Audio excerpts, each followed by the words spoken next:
Hey guys, Mike here from Mercado Airwaves. We want to thank you so much for all the support you've given us here on the network. And if you want to see what we're up to outside of the station, please follow us all over social media. I'm on Twitter at MikeMmedia and on Instagram at Mike Mercado Media. You can follow the good brother Alex Mercado on Twitter at Mercado21Alex and on Instagram at Mercado2121. The lovely Nicole Mancha is on all social media platforms at Typing When Tipsy. You can follow the network on Twitter at Mercado Airwaves. Our pop culture show, The Good Brothers, on Twitter at Good Brothers Pod. Our true crime shows on Instagram at Murder, Mysteries, and More. And of course, like us on Facebook at Mercado Airwaves. You can see all our videos on YouTube.com/Mike Mercado 2333 or by searching Mercado Airwaves Network. We play video games on Twitch, twitch.tv/Mercado Airwaves Network. And of course, you can support our network by finding a tier just for you, whether you want early access, you want to be part of polls, you want to win contest prizes, by visiting us at patreon.com/Mercado Airwaves. And we really appreciate it wherever you get your favorite podcast. So like, rate, review, and share us. And please spread the word. For the good brother, Alex Mercado, for the lovely Nicole Mancha, I'm Mike Mercado. Thank you so much for all the support you've given us here on the network. Welcome in, friends, to the best damn pop culture podcast in the universe, in the galaxy, in the multiverse, in the Speed Force, in the Spider-Verse. It is the Quarantine Files, brought to you by the Good Brothers here on the Mercado Airwaves Network.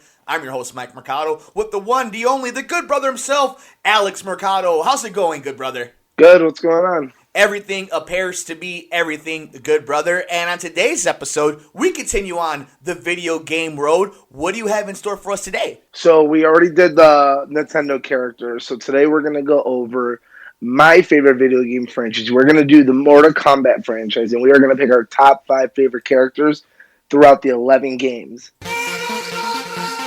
That's right, good brother. It is the best damn fighting series in all of video games. Has the best damn soundtrack in all of video games. And we are going to talk about the best damn characters. What made you pick Mortal Kombat of all the video games? Not Street Fighters, not Super Smash Brothers, but the most violent one of them all. It's a game we had growing up, and we constantly had it throughout every single series. So we continue to play it throughout from Super Nintendo with 1 and 2 and then 3. And then the arcade, and then 64, GameCube, and so forth into the current generation of games. It's definitely something that it's my favorite video game for the pure fact it's got a great story, it's easily pick-upable, and it's something I've been able to enjoy for my entire life. It's something I've beaten you at all the time. Fighting games are definitely my forte. They're the games I enjoy playing the most. I love fighting games. I don't agree necessarily with you always winning the fights, but that's a conversation for a different day. And it is time to start off this conversation in one of the greatest franchises in all of video games. Let's talk about our top 5 Mortal Kombat characters. And I will start off with my number 5, and that is the main character himself, Liu Kang. Now, the only reason I'll start off with why he isn't higher on my list, I think out of all the characters in this entire series, he's the one that suffered the most throughout the years. He was a very generic good guy. And, he is very cool. You know, when you compare him to, Ryu and Ken and some of these other characters that are the generic karate, taekwondo champion, and martial artist, you know, he kind of is a tier above them. And especially when we started seeing a lot of, the more implementations of the dragon and the monk and all this whatnot. But over the years, especially around Armageddon or Deadly Alliance when they kill him off, you could kind of tell that he took this really weird backdrop in the character, and then they went a different direction. I think just because of that, even though he has a really cool character design, even though you could tell all the inspiration of Jackie Chan and Bruce Lee, I think he suffers a little bit because of how they treated him in those weird in-between years. But he does have a lot of good as a character, and obviously him being one of the main guys in the entire series helps out in kind of having his redemption in MK11. I think Liu Kang is an awesome fighting character. I think Liu Kang is an awesome Mortal Kombat character, and that's why I have him in at number 5. I completely agree with you. I think a peek behind the curtain, we're both very much into Mortal Kombat lore. I would consider us pundits at this point with its history, its lore, outside of the video game, just Mortal Kombat in general. I completely agree. I think he starts off well enough, and then in that middle series, they kind of lose focus with him. They're doing a great job the last game, kind of bringing him back to the forefront, but I definitely agree with you. He definitely misses a lot between those 4 or 5 games right there in the middle when he's a zombie, and then they bring him back. And before you're allowed to play with him as again, Then he turns right back into a Revenant. So he's had a hard journey as a character. I do like where he's left, though. So then, who did you have as your number 5, good brother? I had Nightwolf, and Nightwolf is more of a selfish pick. I love playing as him. He's a very fun character because he's from one of the Outer Realms, and he's a Native American character with these cool green magic glowing weapons. He's got cool face paint. He's a warrior chief. He's one of Raiden's top fighters in the newer games, like the middle series. He's an Earthrealm defender. I don't know. There's something cool about him. He's very warrior-esque. He's very brutal and very wise, especially in the story mode. So Nightwolf would be my number 5.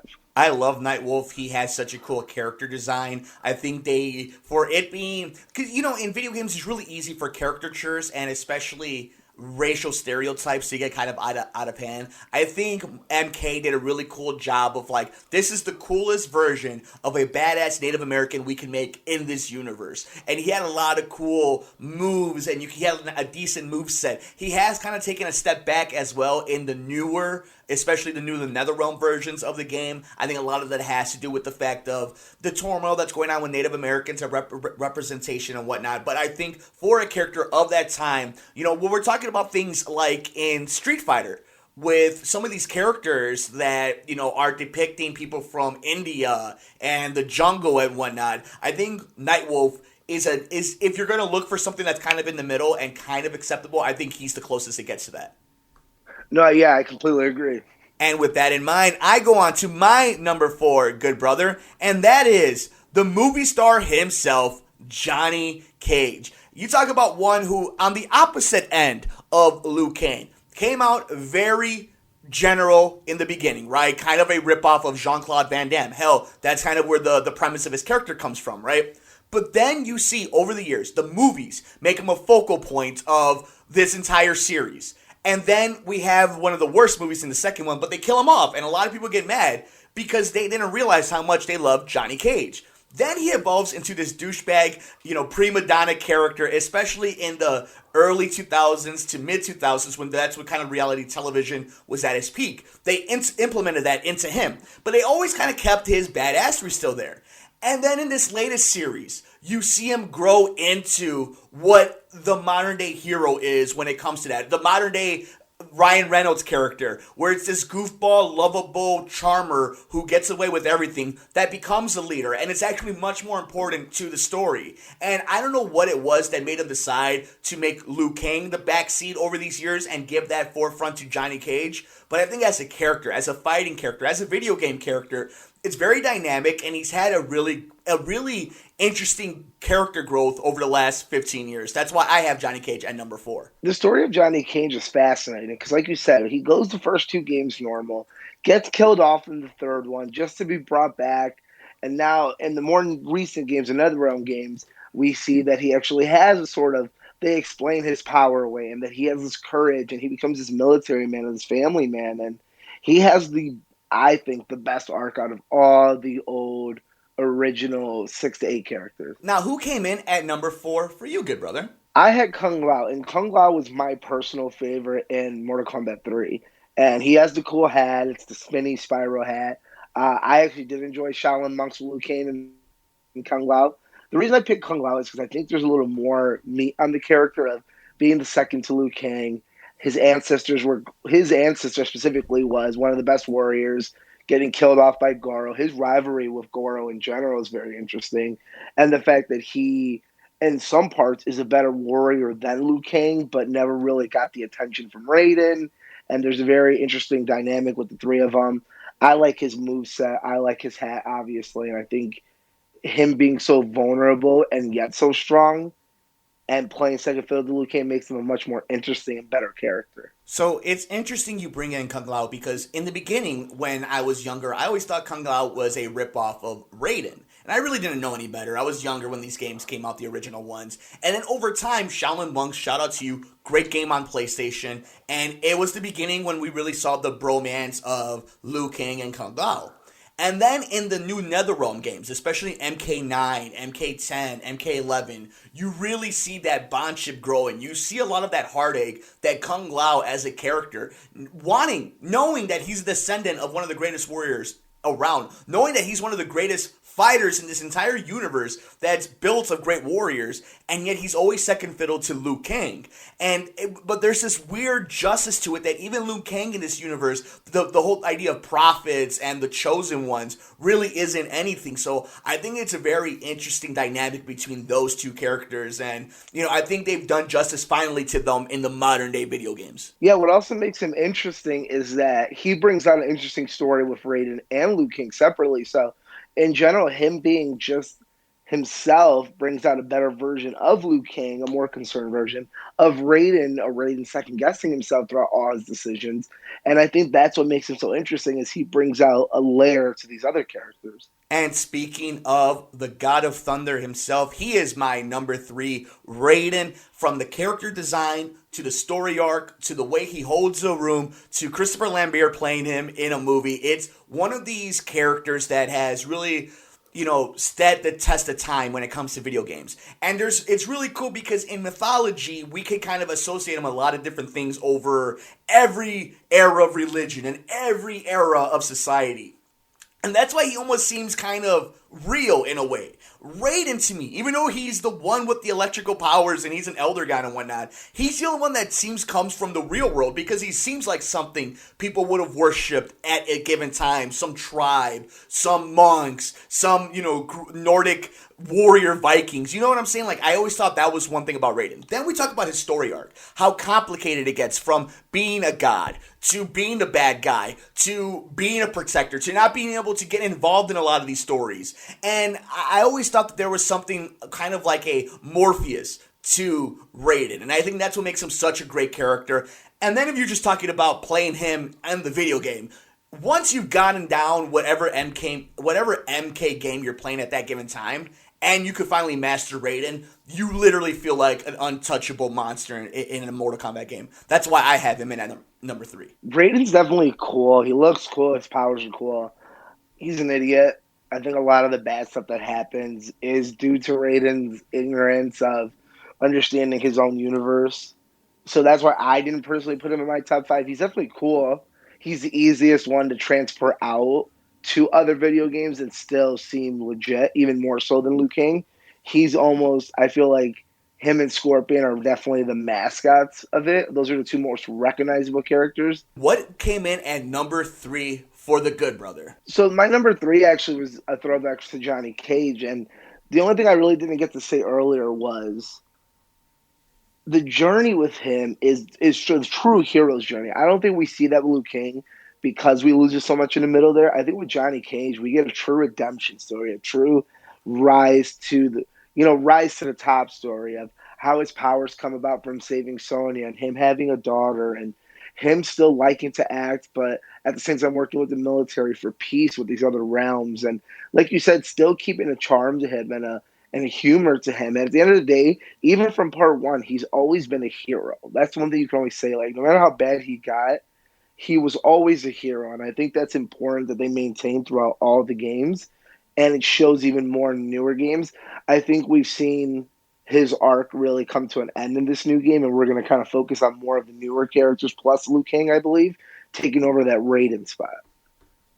And it's going to be fascinating to see how much of MK12 is going to be influenced by MK11 if they go down the route that they did at the end of that one. And if you've missed any part of MK11, if you didn't get a chance to play it, you guys can check out my full playthrough of MK11 on youtube.com/Mercado Airwaves Network. I agree with you. I think Johnny Cage is amazing. I think he fits well with every character. He's a great avatar for the player. I think that's one thing. Even though he's a superstar and he's all this, for the most part, he felt kind of like the Chris Pratt of the Marvel universe, you know? Exactly. There's something simple to him, even though he's supposed to be this actor, that in this universe of monsters and hitman and special agents and, kung fu masters, that he is he's the most normal version that you would get in a Mortal Kombat, beside like a Striker or something. He's the most, not only the most fun to watch, but the most relatable to watch through these games. At number 2, good brother, I have one that might surprise you, because growing up, for the most part, he would have been my number 1. But over the last few years, that's changed. And at number 2, I have Sub-Zero. Now, I'm talking about both of them, the older brother and the younger brother. Character design alone, he's badass. There's only 2 really cool color template ninjas in MK, and I know where they're going to be on this list for us. When it comes to Sub-Zero, he just looks cool. His moveset is awesome. There's always something great about elemental type of powers, and the fact that they look like cool ninjas on top of it. But the story arc, the fact that you have the first one, the brother that gets accused of killing Scorpion's family.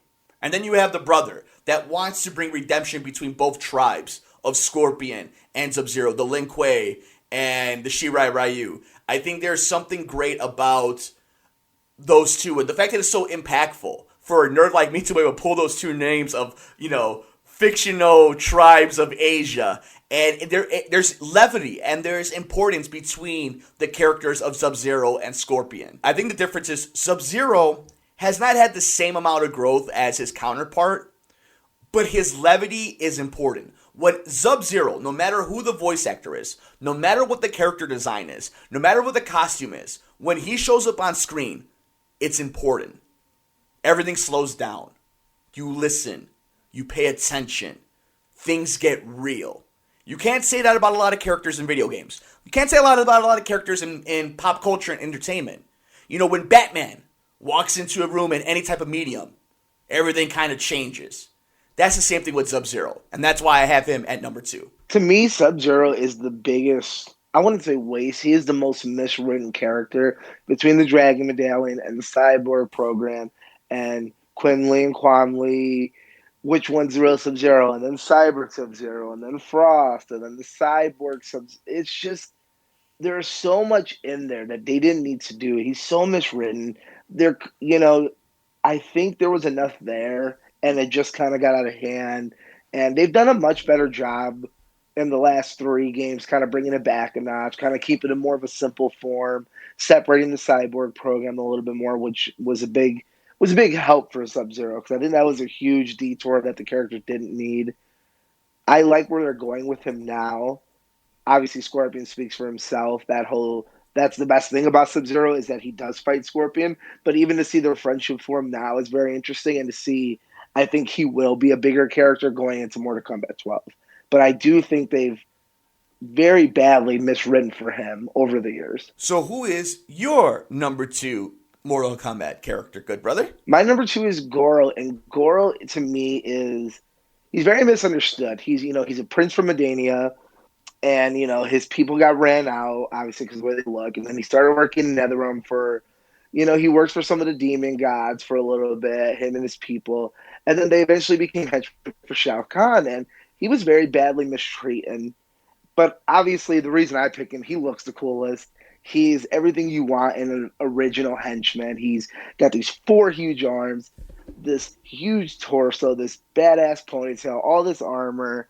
He's just cool. He's a cool big monster. And it was so impressive to me to see a bad guy like that as a child being like, wow, like this is what a bad guy is supposed to look like. So, Goro made it so high up, I think, just off his look. But as I got older, his story is very interesting, being the prince of his people and, him being a decent, yes, he's a monster, but he's a warrior nonetheless, just like all these fighters. He just happened to pick the wrong side. And then you see in the modern games that Outrealm's going through a civil war, and now you see Shiva take over his people. And it's just a really cool relationship that he does have. And obviously the fact that he looks the way he does is the reason he's my number 2. I can't say it any better, and you've hit it on the nail on the head. Arguably, there's never been a more intimidating, badass, bad guy design ever in video games. Period. When Goro came up and you saw that icon when you went up the tower, you knew you were in for a fight in the best type of ways. You knew your anxiety went up just a little bit more. Your palms got a little bit more sweaty. And even though it was just this little claymation character, he looked real and he looked badass, and his character in the Mortal Kombat movie is amazing. And to this day, when you play him in any new modern day game, you still get a little intimidated by him. I love Goro. I think that's one of the greatest character designs in all of video game history. But good brother, we get to my number 1 pick in my top 5 Mortal Kombat list, and it's none other than Hanzo Hasashi himself, Scorpion. It's the same. We both have Scorpion, and I'm very surprised because you were always a Sub-Zero fan growing up, and I always thought that made you kind of a punk, which it does. And I've always used Scorpion, and I think it's very interesting. I really want to hear why he took your number one instead of Sub-Zero. So when originally it started for us, we've always been a Mortal Kombat family. We've been playing all the games from the GameCube, the 64, all the way up till now. We've played all of them. And when it originally started, I really just enjoyed the elemental powers of Sub-Zero. I liked his character design a little bit more. I liked his sword more. I connected to his gameplay. It wasn't until I really got a chance to enjoy the story, and they invested more in the story when it went from Midway to Netherrealm. When you learn about the tragic story that is Scorpion, this warrior that loses his family and is then going to hell and fights his way from hell to get this sorcerer from hell power and gets revenge only to find out that it was all a lie and the person who gave him the power was the person who took his family. And now he's on a redemption story to not only make peace with the tribe that he killed their leader of, but to also do right by his family and to cleanse his soul. And I think MK11 did the best job of it not being so superficial. For the longest time, Scorpion was just cool for being cool's sake, for having a skull, for being on fire, for having a cool costume, for saying, get over here, and the badass commercials. Like, we get it. That was superficial. But they went deep, and they made this character mean something. They gave him a name. In 1994, nobody knew who Hanzo Hasashi was. In the video game world, people know that name now, because of how invested and how important Scorpion is, not just to MK, but to video games. And that happened because it's a grounded story in reality that has a sense of history to it and poetry. And I don't think you get that in Ryu or in Ken. That's why Scorpion's my number one. Scorpion's story of redemption and just his character arc is, I agree with you, not only one of the best story in Mortal Kombat, but one of the best told stories in video games in general. There's a reason that they started to put Scorpion in the forefront in the last, let's say, 6 games, honestly. It's NetherRealm's main logo is Scorpion. It's the movie character, their first movie they put out. They've even retold the story of Mortal Kombat 1 to be more of a Scorpion won the tournament. Liu Kang's kind of getting ready for Shao Kahn. When it came to Goro and when it came to that first one, well, that's more Scorpion fighting as an anti-hero. He's one of the best anti-heroes we've seen. He reminds you of a Deadpool, of a Kratos, of a Punisher. There's something so likable about him because of the tragic story he had to live through and his redemption and almost his tranquility that he shows in the newer games. There's nothing bad about it. And again, the easy thing here, he looks cool. He has a skull and fire powers. He has these chains. He has the "Get Over Here" slogan that's known everywhere. He's got the yellow and black. He's named after a terrifying insect, a scorpion. There is really nothing wrong with this character. Like, this is everything done right times 2. And it's so important to mention when it comes to this realm of conversation, you can't say Scorpion without Sub-Zero. You can't say Sub-Zero without Scorpion. And there's something magical to that. You can't say Mario without Luigi. You can't say Batman without Joker. Superman without Lex Luthor. Like, there becomes this connection. And Scorpion Sub-Zero, it's not Shao Kahn, Liu Kang. It's not Quan Chi, Liu Kang. It's not Johnny Cage versus Kano. It's this. It's Sub-Zero versus Scorpion. Yeah, and he brings up Sub-Zero's storyline. Again, I don't really enjoy Sub-Zero the way they told the story. The only parts you do end up enjoying are the Scorpion parts and where the relationship now is in the Mortal Kombat 11 games going forward. Good, brother. This was a lot of fun. I think you could tell in the tone of our voice, in the type of conversation we had, how important Mortal Kombat is to us. I mean, kind of a personal story. This is a great chance to put in an audio and for it to live forever. Our father used to play MK2 with us back in the day, and that cheap man that he is, where you get a lot of your traits from, would go to the corner of a screen and just push down B or whatever the combination was for Baraka and just do the spikes to do him up and down. And you can never do anything, but he sure got a kick out of it. Yeah, that is one of the earliest memories I have. And like I said, it's a game that we've never not gotten one since Mortal Kombat 2, which to some people is the Rio number one, very much like the Mario Brothers stance where, yeah, there was one, but number three really brought it all together, and then number three changed the game. I have so many memories, and we just kept getting them for system to system. And like I said, the only current video games I do play nowadays is the Injustice series and the Mortal Kombat series.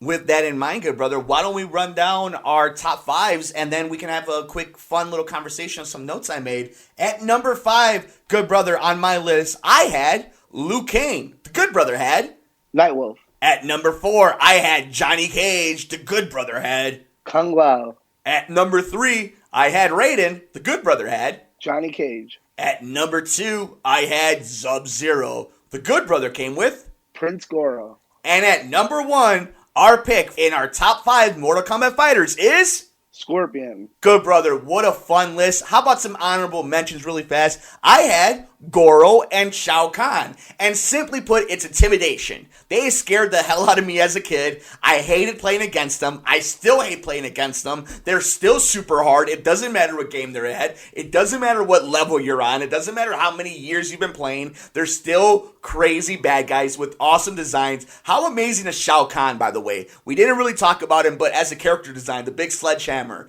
the crown, the nails, even his new design of MK11. I love Shao Kahn. Shao Kahn was actually my honorable mention. I think he's one of the greatest video game villains we've ever seen to this day even. He stands the test of time, and he only gets harder. He's one of the actual legit hard boss battles that we see in modern video games. And I even like that his new half-dragon look, because he is technically a descendant of dragons. Yeah, Shao Kahn's up there, Liu Kang definitely, and like you said, Baraka's definitely a personal favorite with Reptile also. They have such a great roster. We could literally go all day just picking characters that we like from this series.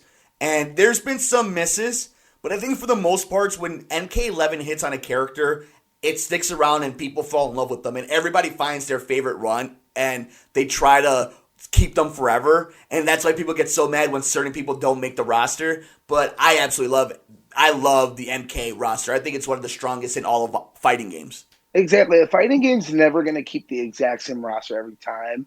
And you got to think, Mortal Kombat's put on almost 100 characters. The fact that they have a majority of those characters are memorable, and you keep recycling and bringing them back, and you've made them part of these clans and these outworlds, I think it speaks for the writing. And yeah, there is some misses, but even those misses get interesting backstories in some. Like I said, we make fun of Stryker, but he has a fascinating story, and Cabal and Kano. There's a lot of people we haven't mentioned that do have interesting stories and look cool and play well. I mean, when we were kids, some of the most popular ones were the 3 robots, the 3 cyborgs that came out. And they had the awesome color palette in them. They were almost the new ninjas of the next generation of MK3 moving forward. There were a lot of great characters that we got over the years. And Noob Saibot, Smoke, we got Ermac. There's a lot of great characters that Sector, Cyrex. Great characters that we got over the years. And we didn't mention Jax. What do you think about Jax? That's one that I always feel is either you love him or you hate him. I like Jax. Jax is really cool. I like Sonya Blade. I like Katana. I like Melina. Like you said, there's just so many characters. I like Bo Raichu. Bo Raichu definitely was almost someone I consider just for the pure fun that he is, and he also has a very Kill Bill vibe of who is this drunken bastard teaching these masters. So there's a lot of really cool characters that we didn't get a chance to talk about. We didn't even talk about Xing Sao. I also like Onaga. Onaga is one of the coolest bad guys we've seen, and we've seen him in one video game. Can we both agree, though, that Shinnok sucks? Yeah, Shinnok's definitely the least favorite. He was at N64 stage, and I kind of liked him in Mortal Kombat 10 because I thought that it was a bad guy that we all kind of skipped because that's when people started skipping a little bit of the Mortal Kombat, besides our family. Not a lot of people were buying the GameCube versions or the PS3 version or the Xbox version. Like, it really wasn't until Part 9 when they rebooted it a bit, it didn't really come back to that view, and Shinnok was definitely the beginning part of that. And then they started combining villains, and you could tell they were running out of ideas. Now, good brother, I want to hit on this really fast. Let's bring a little normalcy to the Good Brothers while we're doing the Quarantine Fellas, brought to you by the Good Brothers here on Mercado Airwaves Network with the Good Brothers Alex Mercado and Mike Mercado. We just got a chance to see Mortal Kombat Legends, Scorpion's Revenge. What did you think about it, and how are you feeling after you got to see one hell of a ride by Warner Brothers Animation? It was fantastic. It has that very much the modern DC vibe that they have going for them, which you and me both love. Like I said, it's the retelling of that first video game, that first tournament.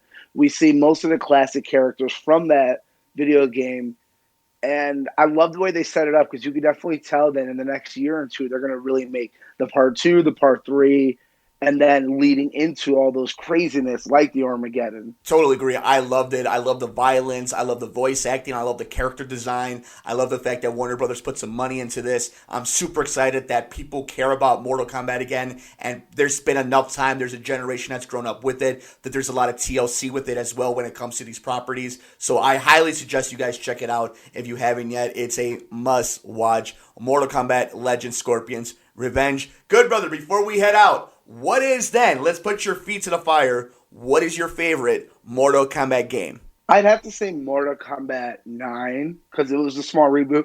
It was one of the only video games I had in college, actually, so we played the hell out of that game. It introduced a story mode again, beside the actual just climbing the tournament ranks. It was actual story. It was well put. They figured out they had so much that it was easier to go backwards and revamp it a little bit than keep adding more at the time. So that's definitely my favorite, and it had one of the biggest rosters. So funny, it is my favorite game as well. I spent so many hours in college playing it as well. I had a wonderful time with my friends playing it. It was a reintroduction for us. The last time we had played, it was for GameCube and the N64, so it wasn't necessarily that much in our memory because we had gone through a whole entire generation with it. But I love the character design. I love the gameplay. And to be honest with you, MK10 and MK11 have been phenomenal. And the fact that they have given birth to Injustice 1 and 2 and what's going to be Injustice 3 later on this year, if not early next year, I think we owe a lot in the video game community as fans to this series. And I think MK9 really started up this new generation of like Street Fighter 4 and the new Capcom versus Marvel and all these new Killer Instincts and Tenkens that we're getting in was the success and the marvel that was MK9. Exactly. I think because it's so many years later, we tend to forget that was the game that brought back fighting games, honestly. Obviously, you had Smash Brothers and your foreign titles, but this really brought back that fighting style, and we've gotten almost 7 new style of video games from it. Well, it's ours. Mortal Kombat is ours. Like, all video games are all of ours. Like, that's the beauty of it. Just like movies. It's universal. But this is bred and born here in the United States. Chicago, Midway, NetherRealm. Like, this is our grassroots. Capcom is great. It's probably maybe my favorite right by Nintendo, right under Nintendo when it comes to video game companies. But Capcom is, Japanese. And they make great video games. Midway and NetherRealms. Mortal Kombat was built here in America. This is our grit. We wanted blood. We made, there's nothing more American than the first MK. And, it's a little nostalgic and it's dorky, but that's what's kind of cool about it. That's his cheekiness to it is, French fries, pizza, rock and roll, American Pie, and Mortal Kombat. Exactly. There's something very simple about it that it's grown so much, and it's such a part of our pop culture nowadays, and it's crazy to see where it began to where it is now. From the arcade machines to our video game consoles to EVO to ESPN, Mortal Kombat has made such an impact, not only in the video game world, but our little lives, good brother. And I appreciate you for making this our list. Thank you so much. What did you think about our top 5 MK characters? It was fantastic, and I think it's going to be even better that we have a movie coming out, so hopefully in the next year or two, we're going to get more news on the live-action Mortal Kombat movie. And you guys can find out all the news when it comes to the Mortal Kombat movie and everything that's pop culture and entertainment by following us all over social media. The Good Brother is on Twitter at Mercado21Alex and on Instagram at Mercado2121. I'm at Mike M Media and on Instagram at Mike Mercado Media. You can like us on Facebook at Mercado Airwaves. Like, rate, review, and share us wherever you get your favorite podcasts at Mercado Airwaves. It really helps us out grow the brand, so please do us that huge favor. This was a fun episode. Thank you guys so much. Please take care of each other. For the good brother himself, Alex Mercado. Adios. I'm the good brother, Mike Mercado. We'll see you on the next episode of the Quarantine Files, brought to you by the Good Brothers, here on the Mercado Airwaves Network.